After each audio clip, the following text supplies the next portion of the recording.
Bonjour à tous, le message du pape pour la journée mondiale de la paix.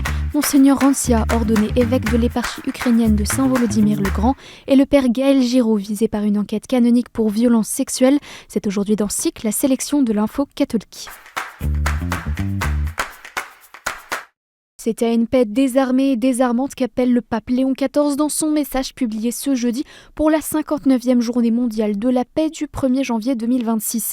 Il y dénonce une logique mondiale fondée sur la peur.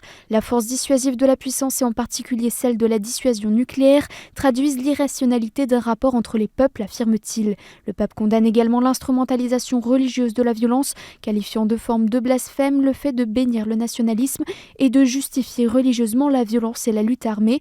Alors que les dépenses militaires mondiales ont augmenté de 9,4% en 2024, Léon XIV met en garde contre le recours à l'IA dans les conflits et appelle à la voie désarmante de la diplomatie, de la médiation, du droit international. Il invite enfin à ne pas céder au fatalisme car avant d'être un objectif, la paix est une présence et un cheminement. Nommé le 1er octobre dernier par le pape Léon XIV, Monseigneur Ihor Rancia a été ordonné et intronisé jeudi éparque, c'est-à-dire évêque de l'éparchie Saint-Volodymyr le Grand des Ukrainiens byzantins à l'église Saint-Sulpice à Paris. Lors de la cérémonie d'ordination épiscopale, la divine liturgie était présidée par sa béatitude Svatoslav Shevchuk, chef de l'église gréco-catholique ukrainienne. La veille en la cathédrale Saint-Volodymyr le Grand, Monseigneur Rancia avait vécu le rite de la nomination épiscopale au cours de la célébration des Vêpres, aux côtés des évêques de l'église gréco-catholique ukrainienne, d'évêques venus d'Ukraine et de la diaspora, d'évêques de l'église catholique en France et de représentants du Saint-Siège.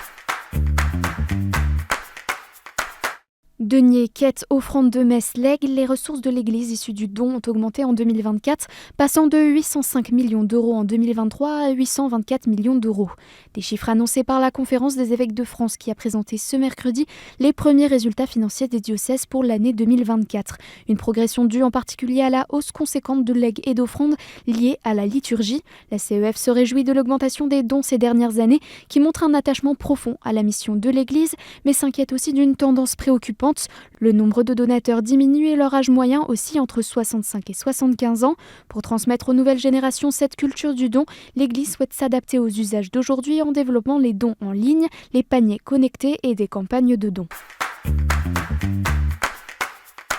Non à la mort dans nos campagnes, oui à la vie dans le rural. Le mouvement des chrétiens dans le monde rural a publié un communiqué ce mercredi 17 décembre, en parallèle des mouvements de mobilisation des agriculteurs pour rappeler son soutien au monde agricole et son attachement à une politique d'autonomie paysanne et de souveraineté alimentaire. Le CMR condamne les violences provoquées par l'exercice du pouvoir et par le déploiement par les forces de l'ordre et appelle à repenser notre modèle agricole. L'Union départementale des OGEC-Rhône-Roannais a déposé un recours vendredi dernier contre la métropole de Lyon pour dénoncer la nouvelle méthode de calcul du forfait d'externat prévue par la loi Debré. Cette réforme entraînera la réduction de 45% du financement légalement dû aux collèges privés sous contrat, soit plus de 2 millions d'euros. L'UNIOGEC dénonce une décision prise sans concertation et qui fragilise notamment la capacité des OGEC à maintenir des tarifs accessibles. L'établissement parisien Stanislas a également été victime de la réduction du forfait d'externat. Dans un communiqué publié mercredi, le secrétariat général de l'enseignement catholique dénonce la décision du Conseil de Paris de ne pas verser le forfait annuel d'externat à Stanislas. Le SGEC rappelle que ce forfait n'est ni un choix politique discrétionnaire, ni une appréciation circonstancielle, mais constitue l'application stricte du droit. L'hebdomadaire La Vie a publié une enquête ce mercredi visant le père Gaël Giraud, prêtre jésuite et économiste, regroupant des témoignages de plusieurs personnes qui l'ont côtoyé. Le prêtre, qui a eu des relations avec des femmes alors qu'il était déjà entré dans la vie religieuse, est notamment ciblé par des soupçons de violences sexuelles d'après le témoignage de 2 personnes victimes. D'autres faits lui sont reprochés, dont le plagiat d'une grande partie de son œuvre intellectuelle et le harcèlement moral envers les doctorants qu'il suivait. À la suite de cet article, la Provence jésuite Europe occidentale francophone a réagi dans un communiqué publié le 17 décembre, dans lequel elle explique qu'un signalement a été adressé au procureur et qu'une enquête préliminaire canonique a été ouverte et est toujours en cours. L'Église catholique en Belgique a dévoilé lundi 15 décembre un nouveau plan d'action contre les violences sexuelles. Présenté par la fondation Dignity, créée par les évêques et les supérieurs religieux du plat pays, ce plan reconnaît à la fois la grande souffrance causée par les abus, sa responsabilité et admet que les mots seuls ne suffisent pas. Il prévoit de professionnaliser l'accueil de victimes, de proposer des groupes de soutien et, pour ceux qui le souhaitent, des accompagnements thérapeutiques et spirituels.